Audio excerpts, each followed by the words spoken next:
By permission. How to understand science and health. My dear friend, your good letter of the 26th came duly to hand several days ago, and I am not greatly surprised at its contents. You say, in substance, that you procured the book Science and Health with Key to the Scriptures, which I recommended, and that to your surprise and disgust, you found it to be a work on faith cure, and asked by what process of reasoning I could possibly bring myself to adopt or accept such visionary theories. In answer to your very natural question, I will try in my own way to give you what appears to me to be a reason for the hope that is in me. My religious views of 15 years ago are too familiar to you to need any exposition at my hands at this time. Suffice it to say that the religion of the Bible as taught by the churches, to my mind, appeared to be self-contradictory and confusing, and their explanations failed to explain. During the next 11 years, my convictions underwent little change.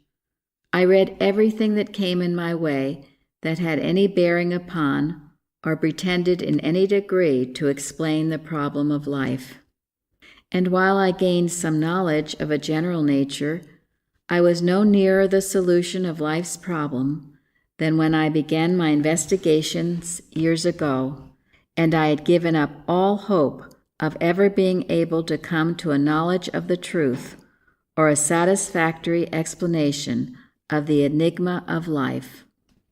In all my intellectual wanderings, I had never lost my belief in a great first cause, which I was as well satisfied to call God as anything else. But the orthodox explanations of his, or its nature and power, were to my mind such a mixture of truth and error that I could not tell where fact left off and fancy began. The whole effort of the pulpit being put forth seemed directed to the impossible task of harmonizing the teachings of Jesus Christ with the wisdom of the world, and the whole tendency of our religious education was to befog the intellect and produce skepticism in a mind that presumed to think for itself and to inquire into the why and the wherefore. I fully believe that the agnosticism of yourself and myself was produced by the futile attempt to mix and harmonize the wisdom of the world with the philosophy of the Christ. In my investigations into the researches of the savants and philosophers, I found neither any satisfactory explanation of things as they seem to exist, nor any solution of the great and all-absorbing question, what is truth? Their premises appeared to be sound and their reasonings faultless, but in the nature of things, no final conclusion of the whole matter could be reached from premises based wholly on material knowledge. They could explain matter and its properties to their own satisfaction, but the intelligence that lay behind or beyond it, and which was manifested in and through it, was to them as much of a mystery as it was to the humblest of God's creatures. They could prove pretty conclusively that many of the generally accepted theories had no basis in fact, but they left us as much in the dark regarding life and its governing principle as had the divines before them.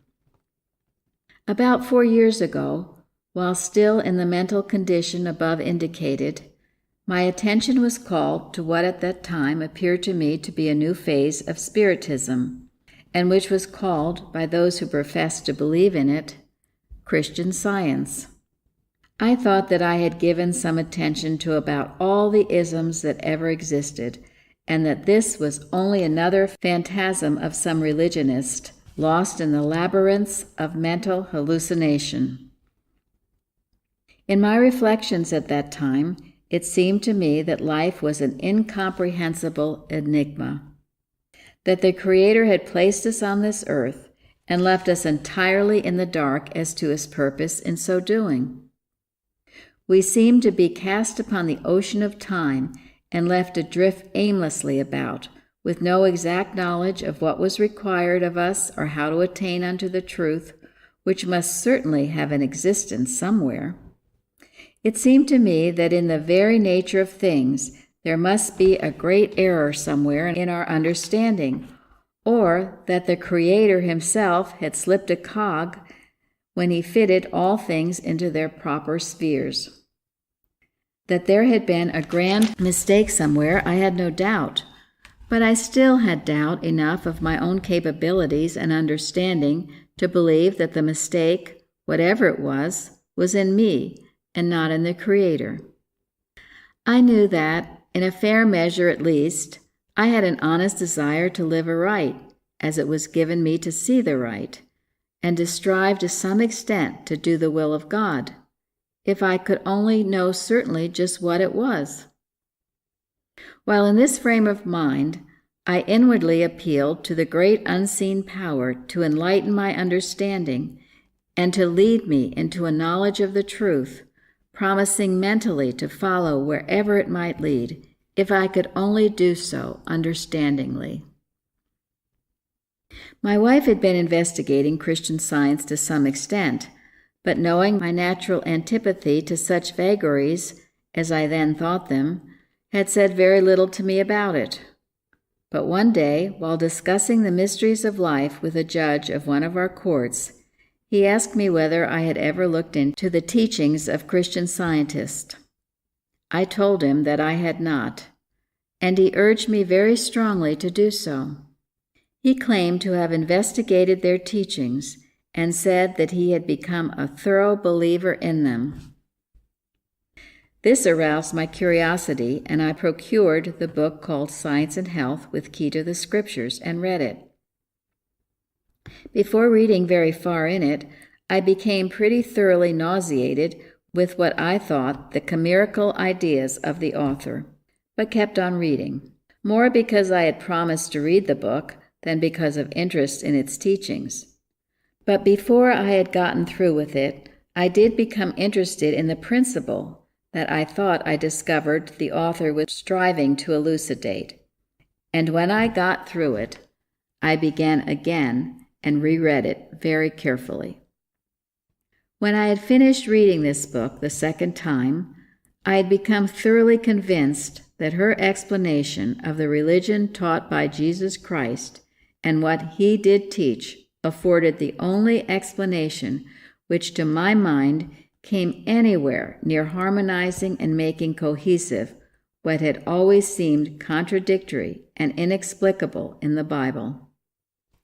I became satisfied that I had found the truth for which I had long been seeking, and I arose from the reading of the book a changed man.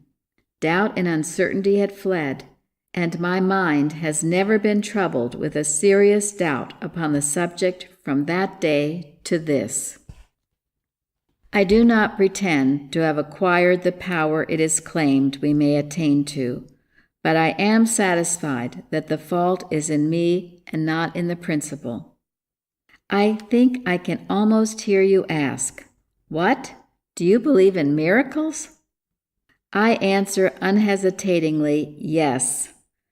I believe in the manifestations of the power of mind which the world calls miraculous, but which those who claim to understand the principle through which the works are done seem to think not unnatural, but only the logical result of the application of a known principle. It always did seem to me that truth should be self-evident, or at least susceptible of unmistakable proof, which all religions seem to lack, at least insofar as I had known them. I now remember that Jesus furnished unmistakable proofs of the truth of his teachings by his manifestations of the power of mind, or as some might call it, spirit, which power he plainly taught would be acquired by those who believed in the principle which he taught, and which manifestations would follow as signs that an understanding of his philosophy had been reached. It does seem to me that where the signs do not follow professing Christians, which Christ said should follow them, there must be something wrong, either in his teachings or their understanding of them. And to say the least, the foundations of their faith require a careful re-examination with a view to harmonizing them with the plain teachings of the Christ in whose footsteps they profess to follow. I never could understand how God could be ever present as a personal being, but I think I can and do understand how divine principle can pervade everything and place. I never could understand how heaven could be a place with gorgeous fittings, but I think I can and do understand how it might be a spiritual, or if you please mental, condition. Jesus said, "The kingdom of God cometh not with observation, neither shall they say, Lo here, or Lo there. For behold, the kingdom of God is within you." Knowledge, or understanding, is power. Since adopting the views of life as set forth in Science and Health with key to the Scriptures, I have seen proofs of what can be accomplished through a knowledge of the truth, which to my mind amount to demonstrations, and which no longer seem incredible, but which I do not ask another to accept upon my statements. Everyone must see or feel for himself in order to be convinced. But I am satisfied that any who will lay aside their preconceived notions and deal honestly with themselves and the light they have, will come to a knowledge of the truth as illustrated in the teachings and life of Jesus Christ. That is, that mind or soul, or whatever you may be pleased to call it, is the real ego or self, and that mortal mind with its body is the unreal and vanishing, and eventually goes back to its native nothingness. Truth is, and ever has been, simple, and because of its utter simplicity, we, in our pride and selfishness, have been looking right over it. We have been keeping our eyes turned toward the sky, scanning the heavens with a far-off gaze in search of light, expecting to see the truth blaze forth like some great comet or in some extraordinary manner. And when, instead of coming in great pomp and splendor, it appears in the simplest of demonstration, we are staggered at it and refuse to accept it. Our intellectual pride is shocked, and we are sure that there has been some mistake. Human nature is ever the same. The Jews were looking for something transcendently wonderful, and the absence of it made the Christ truth to them a stumbling block. It was foolishness to the Greeks, who excelled in the worldly wisdom of that day. But in all ages of the world, it has ever been the power of God to them that believe, not blindly, but because of an enlightened understanding. I always did think that there was something beautiful in the philosophy of life as taught by Jesus Christ, but that it was impractical and not susceptible of application to the affairs of life in a world constituted as this appeared to be. As I now view it, that belief was the result of ignorance of the real power that moves the universe. Too much faith in matter or effect, and not enough in mind or cause, which is God. To one who can accept the truth that all causation is in mind, and who therefore begins to look away from matter and into mind or spirit for all that is real and eternal, and all that produces anything that is lasting, the doubts and petty annoyances of life become dissolved in the light of a better understanding, which has been refined in the crucible of charity and love. And they fade away into the nothingness from whence they came, never having had any existence in fact, being only the inventions of erring human belief. Read the teachings of the Christ from a Christian Science standpoint, and they no longer appear vague and mystical, but become luminous and powerful, and let me say, intelligible. It is true, as you intimate, that this theory of life is much more generally accepted by women than by men, and it may be true that as a rule their reasoning is much less rigid in its nature than that of the sterner sex, and that they may be liable to scan their premises less keenly. But may it not also be true that they are of a finer texture and more spiritual in their natures, and that they may be just as likely to arrive at the truth through their intuitions in connection with their logic as we are through the more rugged courses? If it be true that man is the more logical, the fallibility of our own reasonings very frequently becomes painfully apparent even to ourselves, and they are therefore not the safest gauge by which to judge others. I believe myself that when it comes to standing up for truth in the face of the world, and possibly at the sacrifice of position and popularity, women possess the necessary courage in a much greater degree than do men. I had not intended to weary you with such a long letter, but after getting into the subject, I hardly knew where to stop.